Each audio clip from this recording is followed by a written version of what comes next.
पाक भारत कशीदगी, ये गुज़िश्ता कुछ दिन में हमने जो देखा, जो मामलात हुए, लेकिन उसके बावजूद जो पाकिस्तान ने इस दफ़ा मुंह तोड़ जवाब दिया, हमेशा की तरह जो मुंह तोड़ जवाब दिया और तारीख़ साज जवाब दिया, और इसका मैसेज सिर्फ हिंदुस्तान को ही नहीं बल्कि बड़ी आलमी ताकतों को गया।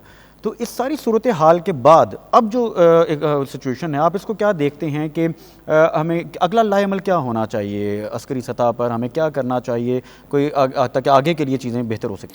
देखें, एक तो मैं बड़ा खराज तहसीन पेश करता हूँ अपने आर्मी चीफ साहब को, अपने एयर चीफ साहब को, अपने बहरी जो हमारी फ़ौज है उसके एडमिरल साहब को बहुत मुबारकबाद पेश करता हूँ। बड़े ईमानी जज्बे के साथ बहुत ज़बरदस्त तरीके से उन्होंने अपने मुल्क को डिफेंड किया। पूरी कौम को मुबारकबाद पेश करता हूँ। बड़े अरसे बाद सब यकजा हो गए, इसमें जज्बा नज़र आया और सारे यकजा हो गए। इससे एक चीज़ साबित हो गई कि ये जो कौम है ना, ये बड़ी अजीम कौम है। सही। और ये मरने से नहीं डरते, इन्हें कोई डर नहीं है मरने से, सिर्फ इन्हें लीडर दिलेर चाहिए। जी हाँ, लीडर बोझदिल ना हो, लीडर जो है वो तकड़ा हो।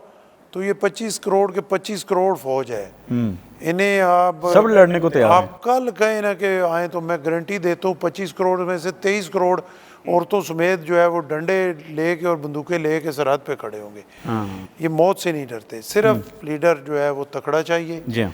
और इस दफ़ा जो हुआ, मेरा तो ये मान है कि हमारे सिपह सलार का गवर्नमेंट ने भी बहुत अच्छा प्ले किया, और ख़ासकर हमारे चेयरमैन जनाब बिलावल भुट्टो जरदारी साहब बहुत उभर के सामने आए। आप देख लें कि इंटरनेशनल लेवल पे जितना इंटरनेशनल मीडिया है, CNN हो, फॉक्स न्यूज़ हो, वॉइस ऑफ अमेरिका हो, सारे उनमें अगर किसी ने पाकिस्तान को डिफेंड किया तो वो बिलावल भुट्टो साहब थे। चूँकि गवर्नर साहब जो भारतीय मीडिया था वो तो पिक्चर ही कुछ और दिखा रहा था, तो ये बड़ा अहम, ये बड़ा ज़रूरी था कि हम यहाँ से असल खबर पहुँचा सकें। और दुनिया ने उनकी नहीं मानी इस दफ़ा, ये पहली दफ़ा बिल्कुल ऐसे ही है, बिल्कुल ऐसे। दुनिया ने इस दफ़ा आपकी मानी। और मैं ज़ाती तौर पे समझता हूँ ये जो जंग हुई इसमें जो हमारे शहीद हुए उनका दुख तो हमें है, और लेकिन हमारे ईमान के मुताबिक वो जन्नत में हमें देख रहे हैं। बिल्कुल बिल्कुल। और वही असल में अगली ज़िंदगी है उनके लिए। ये जो जंग हुई ना, ये अल्लाह का आपके लिए, पूरी कौम के लिए और मुल्क पाकिस्तान के लिए इनाम है। इनाम। इसमें हमारे लिए सब बेहतरी बेहतरी हुई। सही। देखिए पिछले कुछ टाइम से, उस पर अब मैं बात नहीं करता, उसके लिए लंबा टाइम चाहिए। और कुछ टाइम से पहले एक टाइम था इस्लामी दुनिया, कमज़ोर ममालिक, सब का रुख पाकिस्तान की तरफ था। उन्हें ये तवक्को थी ये एटॉमिक कंट्री है, तकड़े हैं, फ़ौज तकड़ी है। आहिस्ता आहिस्ता वो चीज़ें ख़राब होना शुरू हुई। जिस तरह सारा मुल्क हमारा ख़राब हुई, उन्होंने देखा कि इस इलाके का जो प्रधानमंत्री और थंदार है वो तो इंडिया है। उन्होंने अपने बिजनेसेस इंडिया की तरफ शिफ्ट किए। बिल्कुल। उनसे उन्होंने बिज़नेस शुरू कर दिया और बड़ी बड़ी इन्वेस्टमेंट करनी शुरू कर दी। इस जंग के बाद मैं गारंटी से कहता हूँ अगले 2-4-5 महीने में वो वापस आना शुरू हो जाए। हवाओं के रुख बदल गए, उन्हें पता लग गया कि नहीं, ये वाली बात नहीं है। सही। और इंटरनेशनल लेवल पे दुनिया ने ये मान लिया कि पाकिस्तान की एक्सपर्टीज़ जो है, पाकिस्तान की टेक्नोलॉजी जो है वो इंशाल्लाह बहुत बेहतर है। जी हाँ। मैं कल देख रहा था कि जो सबसे ज़्यादा डिफेंस में अपना जिनका बजट होता है उन 10 ममालिक में पाकिस्तान नहीं है। इंडिया जो है दूसरे पे है गालबन, या तीसरे पे है, गालबन तीसरे पे है। तो पाकिस्तान नहीं है जिसका, क्योंकि हमारा बजट इतना है ही नहीं, हमारी सूरत हाल ही ऐसी है।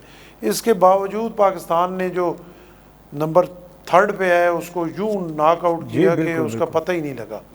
तो अब तो हमारे लिए और भी अच्छा है कि अपनी, अगर कोई भी मुल्क जो है वो अपनी कोई चीज़ बनाएगा, तो उसकी प्रमोशन के लिए जो है वो हमारी उसे लेना पड़ेगी। क्योंकि हमारे पायलट्स जो है उन्होंने वो कर दिया कि JF-17 थंडर जो है वो राफेल के मुकाबले में तो वो समझ रहे थे ये तो मच्छर है या मक्खी है। बिल्कुल। और लगा, फिर बाद में हुआ ये कि राफेल मच्छर मक्खी साबित हुआ। और S-400 जो था वो भी नहीं फिर पता लगा किधर गया।